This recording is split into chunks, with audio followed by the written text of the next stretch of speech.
আসসালামু আলাইকুম। টপিক হচ্ছে প্রনাউনের কিছু প্র্যাকটিস যেগুলো বিগত সালে এসেছে এবং আসতে পারে সেরকম কিছু প্রশ্ন নিয়ে আজকের আলোচনা। আপনারা জানেন এর আগে আমাদের ইউটিউব চ্যানেলে আমাদের প্রনাউন সম্পর্কে 3-4টা ভিডিও আপলোড করা আছে। ওগুলো দেখলে আপনারা এই প্রশ্নের সমাধানগুলো ইজিলি করতে পারবেন। যতটুকু প্রয়োজন ততটুকু নিয়ে আয়োজন করি, খুব একটা বেশি এখানে আলোচনা দীর্ঘায়িত করা হয় না। বিটুইন একটা হচ্ছে প্রিপোজিশন। আপনারা জানেন যে প্রিপোজিশনের পরে অথবা আমাদের ভিডিওতে আলোচনা আছে প্রিপোজিশনের পরে যেটা আসবে সেটা হচ্ছে অবজেক্টিভ প্রনাউন আসবে। পার্সোনাল প্রনাউনের objective possessive pronoun, positive adjective, এই 4 টাইপের প্রনাউন হয়ে থাকে। তো সেক্ষেত্রে এখানে আসবে বিটুইন অর্থাৎ প্রিপোজিশনের পরেই অবজেক্টিভ ফর্ম আসে। তাহলে এখানে অবজেক্টিভ ফর্ম সিতেও আছে এবং ডিতেও আছে, কিন্তু সি আর ডি এর মধ্যে সমস্যা কি? ডি হবে না কেন, সি আনসার হবে কেন, একটু আলোচনা করি। সেটা হচ্ছে আমরা জানি যে 2টা বা 3টা আসলে 2 এর অধিক অর্থাৎ 3টা আসলে আমরা 231 নিয়ম ফলো করি, অর্থাৎ second person, third person, first person. এখন এখানে তো 2টা করে আসলেও আপনাকে এই নিয়মটা ফলো করতে হবে, অর্থাৎ একটা সিকোয়েন্স আপনাকে মেনটেন করতে হবে। সিকোয়েন্সটা কি? আপনি বাম থেকে ডানে যেতে হবে, অর্থাৎ চাইলে আপনি 23 লিখতে পারেন, চাইলে আপনি 31 লিখতে পারেন, চাইলে আপনি 21 লিখতে পারেন, কিন্তু আপনি চাইলে 12 লিখতে পারবেন না, অর্থাৎ এদিক থেকে এদিকে আসতে পারবেন না, ডান থেকে বামে আসতে পারবেন না। তো এখানে দেখেন মিটা হচ্ছে ফার্স্ট পারসন অর্থাৎ 1, ইউটা হচ্ছে সেকেন্ড পারসন 2, আপনি 12 লিখতে পারবেন না, আপনাকে লিখতে হবে এখানে ইউ অ্যান্ড মি, অর্থাৎ 2 আর 1। সামনে থেকে পিছনে যেতে হবে, বাম থেকে ডানে যেতে হবে, অর্থাৎ 21 লিখতে হবে। সেক্ষেত্রে এটাই হবে উত্তর। এগুলো হবে না কেন? এটা হচ্ছে সাবজেক্টিভ, কারণ এখানে হবে অবজেক্টিভ, তো সেজন্য হবে না। এখানে সাবজেক্টিভ, সেজন্য হবে না। 8 নম্বর, ইট ওয়াজ। আপনারা জানেন যে বি ভার্বের পরে সাবজেক্টের সাবজেক্টিভ ফর্ম হয়, বি ভার্বের পরে সাবজেক্টিভ ফর্ম, সেক্ষেত্রে এটা হচ্ছে সাবজেক্টিভ। লিভিং, আমাদের একটা রুল ছিল যে জিরান্ডের আগে, জিরান্ড বলতে কি সাবজেক্ট একটা ভার্বের সাথে আইনজি যুক্ত হলে নাউনের কাজ করলে সেটা হচ্ছে জিরান্ড। তাহলে জিরান্ডের আগে আমরা জানি যে পজিটিভ অ্যাডজেক্টিভ হয়। তাহলে পজিটিভ অ্যাডজেক্টিভ এখানে কোনটা? পজিটিভ অ্যাডজেক্টিভ হচ্ছে ইউর। এখন বলতে পারেন ইউস হবে না কেন? ইউস কিন্তু পজিটিভ অ্যাডজেক্টিভ না, এটা হচ্ছে পজিটিভ প্রনাউন। আমি পজিটিভ অ্যাডজেক্টিভ এবং পজিটিভ প্রনাউন নিয়ে বিস্তারিত আলোচনা করেছি এর আগে। মাই ডগ ইজ স্মার্টার দ্যান, এখানে দেখতে পাচ্ছেন এটা পজিটিভ প্রনাউন হবে, কারণটা হচ্ছে এখানে দ্যাটস হবে। তাহলে একটু আলোচনা করি। সেটা হচ্ছে পজিটিভ অ্যাডজেক্টিভ হচ্ছে আপনি যখন ধরেন আমি এখানে লিখলাম মাই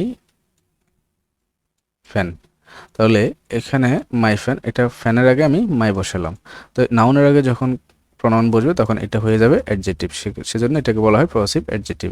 আর মাই ফ্যান না বলে আপনি শুধু মাইন বলতে পারেন, অর্থাৎ আপনি ফ্যানটা বলতে চাচ্ছেন না, আপনার ফরেন নাউনটা বলতে চাচ্ছেন না, এই জায়গায় নাউনটা বলতে চাচ্ছেন না, সেক্ষেত্রে এটা হয়ে যাবে পজিটিভ প্রনাউন। এখানে দেখেন মাই ডগ ইজ স্মার্টার দেন, অর্থাৎ আমার ডগটা হয়তো অন্যের ডগের চেয়ে স্মার্ট, এটা বোঝাতে চাচ্ছে। তাহলে এখানে হয়তো তাদের মাই ডগ দেয়ার্স যদি আমি দিই, এখানে তাদের বোঝাচ্ছে তাদের ডগ, তাহলে এখানে একটা ডগ থাকার কথা, মানে 2 ডগের মধ্যে তুলনা হচ্ছে। সেক্ষেত্রে যেহেতু এখানে ডগ প্রশ্ন নাই, সেক্ষেত্রে আপনাকে অবশ্যই পজিটিভ প্রনাউন ইউজ করতে হবে, তাহলে সেক্ষেত্রে এখানে দ্যাটস হবে। 11 নম্বর দেখেন, এখানে একটা প্রনাউন দেওয়া আছে, এখানে আন্ডারলাইন করা আছে, বলা আছে যে নিচের কোনটা হবে। আপনারা জানেন সেলফ অথবা সেলফ যুক্ত এগুলো হচ্ছে রিপ্লেসিভ প্রনাউন, এটা হচ্ছে আনসার। এখানে কি দেওয়া আছে? She talks about dash all the time, এটার বাংলা হচ্ছে, আমি যদি একটু বাংলা করার চেষ্টা করি, সে টক্স বলে সম্পর্কে অল দ্য টাইম, সব সময় তার নিজের সম্পর্কে বলে। আসলে এখানে এই ধরনের একটা কথা বোঝাতে চাচ্ছে, শি টক্স অ্যাবাউট নিজের সম্পর্ক, সেখানে শি এর জন্য এখানে হার সেলফ হবে। এখন বলতে পারেন এটা কিভাবে হচ্ছে। দেখেন আমরা যদি রিফ্লেক্সিসিভের কথা চিন্তা করি, রিফ্লেক্সিসিভ সাধারণত 2টা প্রনাউন থাকবে, কিন্তু 2টা ওই একজনকে নির্দেশ করবে। যখন 2টা একজনকে নির্দেশ করে তখন সেক্ষেত্রে আপনার রিফ্লেক্সিভ প্রনাউন ইউজ করতে হয়। এখানে সে অর্থাৎ তিনি সবসময় তার নিজের সম্পর্কে গল্প করেন, কথাটা এমনই, অথবা কথা বলেন, অর্থাৎ তিনিও যে ওই হারসেলফও সেই একই ব্যক্তি, সেজন্য এখানে রিফ্লেক্সিভ হবে। 13 নম্বর, রিফ্লেক্সিভের আরেকটা রুলস ছিল যে অ্যাভেইল, প্রাইড এগুলো থাকলে এগুলোর পরে সাধারণত রিফ্লেক্সিভ হবে। এখানে অ্যাভেইলের পরে মাইসেলফ রিফ্লেক্সিভ হবে, এটা হবে এই প্রশ্নের উত্তর। রিফ্লেক্সিভ ভিডিওটা আমরা প্রিভিয়াস ভিডিওতে আপনারা দেখলে বুঝতে পারবেন। The roads of city are wider, এখানে দেখেন এটা একটা আমাদের রুলস ছিল যে দ্যাট অফ অথবা দোস অফের রুল।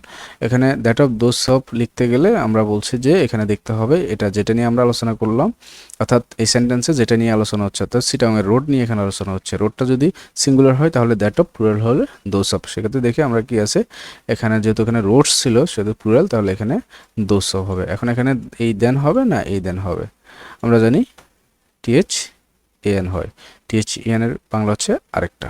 তারপর এনি সাম আর, এগুলা কি, এগুলো কোন প্রনাউন, এগুলো আমরা জানি এগুলো হচ্ছে ইনডিফিনিট প্রনাউন, অর্থাৎ অনির্দিষ্ট করার ক্ষেত্রে এগুলো ব্যবহার করা হয়। ওয়ান অফ দিয়ে শুরু হলে আমি একটা লাইন মুখস্থ রাখতে বলছিলাম, one of my friends is a lawyer, অর্থাৎ ওয়ান অফ এর পরে নাউনটা হয় প্লুরাল, ভার্বটা হয় সিঙ্গুলার, সেক্ষেত্রে এটা হবে এটার আনসার। এটা হবে না কেন, এটা হচ্ছে এখানে আছে প্লুরাল, ভার্ব হতে হবে সিঙ্গুলার। এটা দেখেন এটা সিঙ্গুলার আছে ঠিক আছে, কিন্তু এটা আবার প্লুরাল করা নাই, সেজন্য হবে না, অর্থাৎ এগুলোতে একটা জায়গায় একটা ভুল আছে। One should be careful about, আমরা পড়াইছিলাম যে কোনো সেন্টেন্সের শুরুতে যদি ওয়ান থাকে তাহলে পজিটিভটা ওয়ান্স হবে, এটাই হবে এই প্রশ্নের উত্তর। হু হুইচ হোয়াট আর প্রনাউন, হ্যাঁ হু হুইচ হোয়াট এগুলো ইন্টারগেটিভও হতে পারে, আপনার রিলেটিভও হতে পারে। ইন্টারগেটিভ কখন হবে, যখন প্রশ্ন করবেন তখন, আর রিলেটিভ কখন হবে, যখন মাঝখানে বসে আগেরটাকে নির্দেশ করবে। তাহলে এখন এখানে তো ইন্টারগেটিভ কোনো অপশানই নাই, সেক্ষেত্রে এটা relative. Okay, so the correct answer the man said that was a fool. এখানে দেখেন the man who said that, অর্থাৎ দ্য ম্যান, এই ম্যান দ্বারা এই হুকে বোঝাচ্ছে। তাহলে আমরা জানি ব্যক্তির ক্ষেত্রে কি হয়, হু হয়, আবার ওটাও জানি হু এর পরে বার বসে, দুটা দিয়েই করা যায়। আমরা রিলেটিভ প্রনাউন নিয়ে একটা ভিডিও বানিয়েছি, সেটা দেখলে আশা করি বুঝবেন। এখন আই মিট এ পার্সন, এখানে আপনি হু হুইচ দ্যাট এগুলো বসাইতে হলে কিন্তু পরে কি লাগে, বার্ব লাগে, তাহলে এখানে বার্ব নাই, সেক্ষেত্রে আপনি হুমকে বসাবেন। আর হুম দ্বারাও ব্যক্তিকে বোঝায়, এখানে এ পার্সন ব্যক্তিকে বোঝাচ্ছে, নো প্রবলেম নাই। মাই আঙ্কেল হ্যাজ 3 সন্স, এখানে দেখেন এখানে একটা ফুল স্টপ আছে, এখানে কি আছে, ফুল স্টপ আছে। আমরা তো জানি যে ফুল স্টপ দেওয়া মানে কি একটা লাইন শেষ করে দেওয়া, তাহলে আরেকটা লাইন নতুন শুরু হয়েছে। তো রিলেটিভ প্রনাউন তো দুইটা লাইন নতুন করে শুরু হয় না, একটা লাইন আরেকটাকে জোড়া লাগে। তো সেক্ষেত্রে এখানে এটা এটা এটা এগুলা হবে না, এখানে অল অফ দেম হবে, এগুলো হচ্ছে প্রনাউন। এটা রিলেটিভ প্রনাউন হবে না, এটাও হবে না, অল অফ দেম ওয়ার্ক। 21 আর 22 নাম্বার প্রাইস সেম হলো, একটু পার্থক্য আছে, দেখেন এটা ভালো করে, এগুলো হচ্ছে প্রিভিয়াস ইয়ার কোয়েশ্চেন, অনেক জায়গায় এসেছে। এখানে ছিল ফুল স্টপ, এখানে আছে কমা, তো কমা দিয়ে যেহেতু আরেকটা লাইন শুরু করা হয়েছে, তাহলে এখানে ফুল স্টপ না, অর্থাৎ পুরো লাইন শেষ করা হয়নি, সেক্ষেত্রে আপনি রিলেটিভ প্রোনাউন ব্যবহার করবেন। এটা আসলে রিলেটিভ প্রোনাউনের প্রশ্ন, এখানে হবে অল অফ হুম, এটা তো হয়েছিল অল অফ দ্যাম, এটা হতে হবে all of hmm. Choose the correct answer, এখানে আসলে ইচ ইভরি রুল, যেটা হচ্ছে আমরা জানি ইচ ইভরি, এগুলো হচ্ছে প্রত্যেকটা আলাদা আলাদা করে বসাই।